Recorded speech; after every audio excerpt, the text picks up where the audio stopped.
There is a kind of anger that never raises its voice.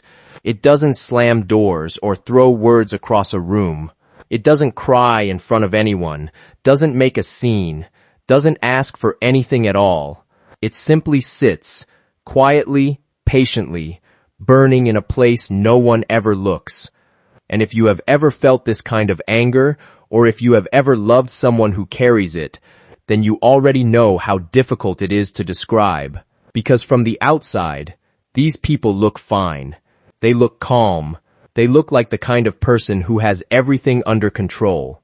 And for a long time, they believe that too. But there is something happening underneath that composure that psychology has been studying for decades, a pattern so common and so quietly destructive that researchers gave it a very specific name. It isn't strength. It isn't maturity.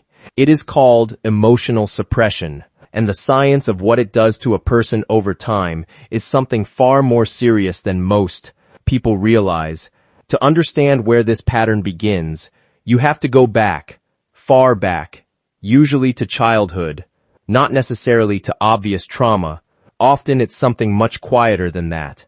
A child learns very early, sometimes through a single moment and sometimes through 1,000 small ones, that their anger is not welcome. Maybe they expressed it once and the room went cold. Maybe someone they loved became frightened or disappointed. Maybe the message was never spoken aloud at all. It was just there, in the atmosphere of the home, the way certain feelings were allowed and others simply weren't. And so the child did what children always do when they are trying to survive emotionally in a seemingly way. They adapted. They learned to feel the anger and then, quietly, efficiently, put it somewhere else. Somewhere deep. Somewhere no one could see. This is not a conscious decision. That is perhaps the most important thing to understand about this pattern. It doesn't happen because someone decides to be strong or decides to be difficult. It happens because the nervous system learns, the way it learns everything, through repetition and consequence. Anger equals danger. So the body begins to treat anger itself as something that must be contained. Over time, this becomes automatic. It becomes the familiar room a person lives in without even knowing it's a room. They don't experience themselves as suppressing anything. They experience themselves as simply not being the kind of person who gets angry. And there is even a quiet pride in that, a sense that they have risen above something other people struggle with. But the body keeps a very different record. What psychological research consistently shows is that emotional suppression doesn't neutralize an emotion. It stores it. The anger doesn't disappear when it isn't expressed. It relocates. It moves into the muscles, the digestive system, the immune system. It shows up in the quality of someone's sleep, in chronic low-grade tension that they have, carried for so long they no longer even recognize it as tension. It becomes, in a very literal sense, part of how the body holds itself. And socially, this is where it becomes even more complex. Suppressed anger changes the way a person moves through relationships.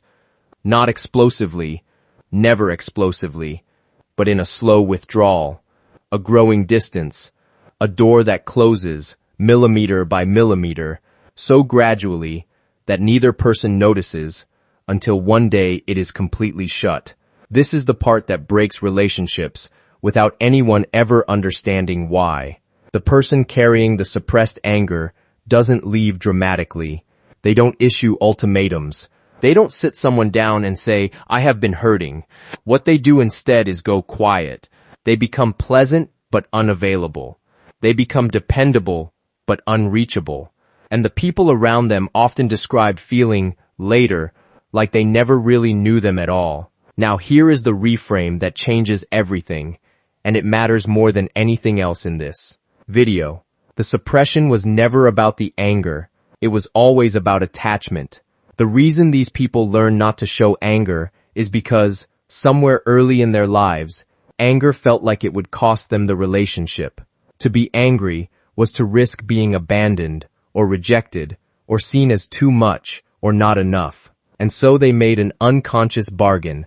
I will keep this inside, and in return, I will keep you. I will keep us. The suppression wasn't self-destruction. It was self-preservation. It was the most loving thing a frightened person knew how to do. Understanding this doesn't make the pattern less painful, but it makes it human, and it makes the person who carries it something other than broken.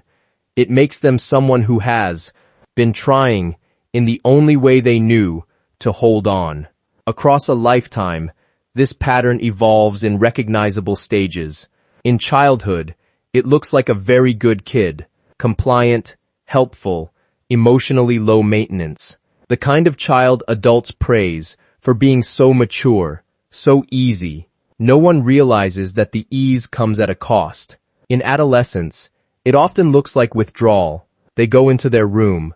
They become hard to read. They might journal obsessively, or throw themselves into music or sport or books, not because they are passionate, though they may be, but because they need somewhere to put the feelings that have nowhere else to go. In young adulthood, it can look like emotional unavailability in relationships. Partners describe a frustrating pattern, someone who is caring and reliable on the surface, but who never quite arrives, who listens well but shares nothing, who can be in a room with you and feel, somehow, like they are somewhere else entirely. And then, in midlife, sometimes earlier, sometimes later, something shifts. The anchor that has held everything in place for decades begins to drag. The effort of maintaining the composure becomes too great. The person who has never cried in front of anyone starts crying at strange, unexpected moments.